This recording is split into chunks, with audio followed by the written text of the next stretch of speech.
நம்முடைய சனாதன தர்மத்திலே சொல்லப்பட்டுள்ள கர்மாக்களிலே சாந்தி கர்மாக்கள், காமியார்த்த கர்மாக்கள், பிராயச்சித்தார்த்த கர்மாக்கள், நிமித்திய கர்மாக்கள், மற்றொன்று சிரார்த்த கர்மாக்கள்.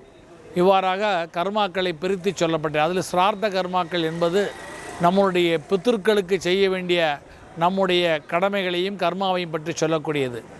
அவ்வாறு பித்திருக்களுக்கு நாம் செய்யக்கூடிய கடமைகளை நாம் சரிவர செய்யாவிட்டால் அதனால் ஏற்படக்கூடிய பிதிர் சாபங்களும் பிதிர் தோஷங்களும் நம்மை மட்டுமல்லாது நம்முடைய 3 தலைமுறைகளையும் அது பாதிக்கும்.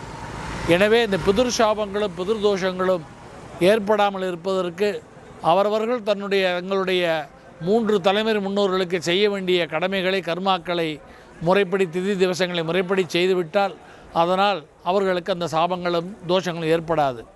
அவ்வாறு செய்யாதவர்கள் மட்டுமல்லாது அகால மரணம் துர்மரணம் அடைந்த முன்னோர்கள் இருந்தால் அந்த ஆத்மாக்களுக்கும் சாந்தி இல்லாமல் இருக்கும். எனவே அவர்களுக்கு செய்ய பிராயச்சித்தமாக செய்யப்படுவதும் இந்த திலஹோமம். இவ்வாறான இந்த திலஹோமத்தை எங்கு செய்ய வேண்டும், எவ்வாறு செய்ய வேண்டும் என்றெல்லாம் அடியேன் பல வீடியோக்களை பதிவிட்டு இருக்கிறேன். அந்த வகையிலே இவ்வருடம் இந்த வருகின்ற மகாலய பட்சத்திலே அதனுடைய பெருமையை பற்றி மகாலய பட்சத்தினுடைய அந்த பித்திருக்களுடைய விசேஷத்தை பற்றி அடியனுடைய தனி வீடியோ எல்லோரும் பார்க்கவிருக்கிறீர்கள். வேறு வீடியோவில் பதிவிலே பார்க்க இருக்கிறோம். எனவே இந்த மகாலய பட்சத்திலே அதிலும் அந்த சப்தமி அந்த மத்தியாஷ்டமி தினத்திலே இந்த மாபெரும் திலஹோமத்தை கர்மபூமியான அந்த ராமேஸ்வரத்தில் நாம் செய்யவிருக்கிறோம்.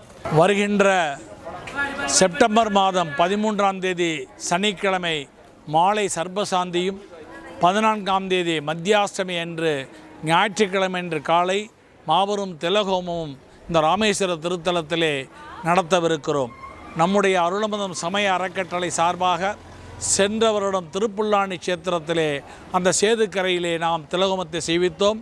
இவரிடம் ராமேஸ்வரத்தில் அமையப்பட்டுள்ள அந்த அற்புதமான அந்த மீனாட்சி மகாலிலே வைத்து இந்த மாபெரும் சர்பசாந்தி மற்றும் திலஹோமத்தை செய்யவிருக்கிறோம்.